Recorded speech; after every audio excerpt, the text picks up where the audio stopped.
Now we are going to study about the classification of resources.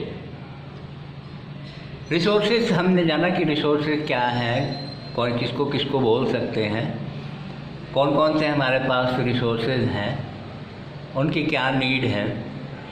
Now we are going to classify the resources, and resources can be classified into a number of ways on different bases.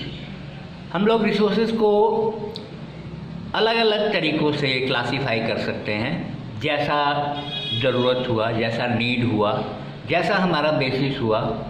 हम उसको food के आधार पे, living के आधार पे, या फिर हमारे सुख सुविधाओं के लिए अलग अलग तरीक़ों से हम उसको डिफ्रेंशिएट कर सकते हैं.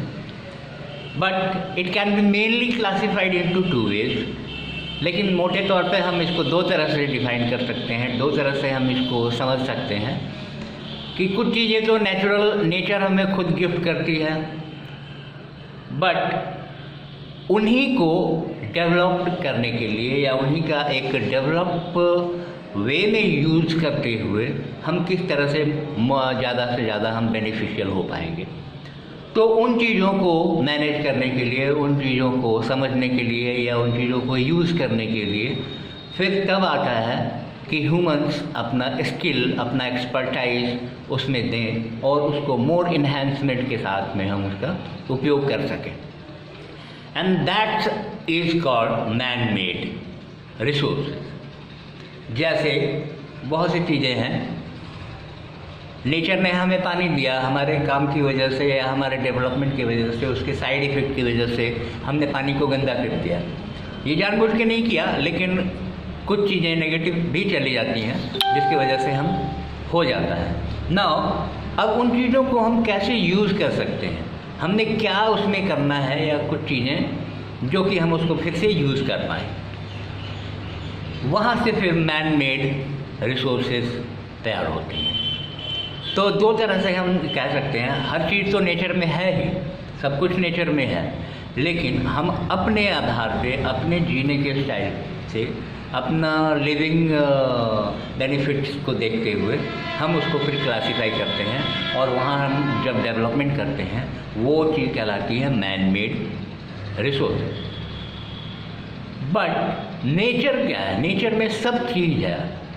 पृथ्वी जब से इस पर जीवन बना, इस पूरे पृथ्वी पर पहले तो जीवन नहीं था, लेकिन जब से इनर्वेशन आया, पेड़ पौधे, जानवर, आदमी, इंसान सब पैदा हुए और सबका अपना अपना नीड हुआ, तो उस समय हम डिपेंडेंट होते थे किस पे?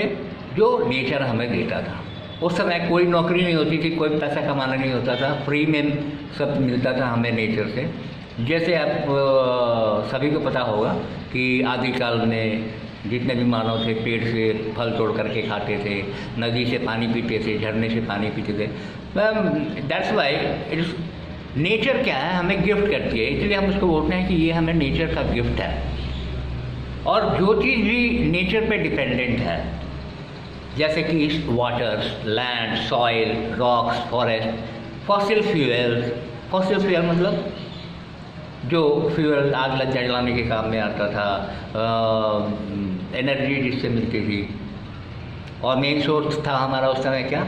लकड़ी, खाने के लिए प्लांट्स. तो ये सब नेचुरल रिसोर्सेज में आते हैं. Now natural resources are connected with each.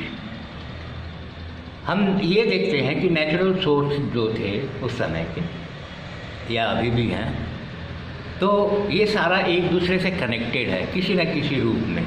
जैसे कि फॉर एग्ज़ाम्पल अगर पानी को निकाल दिया जाए किसी भी एरिया से, या पूरे पृथ्वी से ही पानी अगर निकल जाए, तो सोचो क्या क्या होगा. जो वेजिटेशन है वो मर जाएगा, इसमें वेजिटेशन हो ही नहीं पाएगा. वेजिटेशन मतलब जितने भी हरे भरे ग्रीनरीज ये देख रहे हो, फसल, पेड़ पौधे, ये सारे ख़त्म हो जाएंगे उसके पर, पानी के चलते सारा ख़त्म हो जाएगा. सॉइल भी इफेक्टेड होगा, सॉइल भी सूखा हो जाएगा, बंजर हो जाएगा, डेजर्ट बन जाएगा. एनिमल्स पानी पिएंगे नहीं तो जिएंगे कैसे? सर्वाइवल नहीं हो पाएगा. इवन एयर भी ख़त्म हो जाएगा, एयर में भी एसिडिफाइड सब कुछ नष्ट हो जाएगा. मतलब it will all together can be called that if the thing, one thing is eliminated, the other thing will be affected, and affected in a negative manner. Now, the chapter we have studied about resources, about the classification, main classifications. In next class we will be studying the classification of natural resources.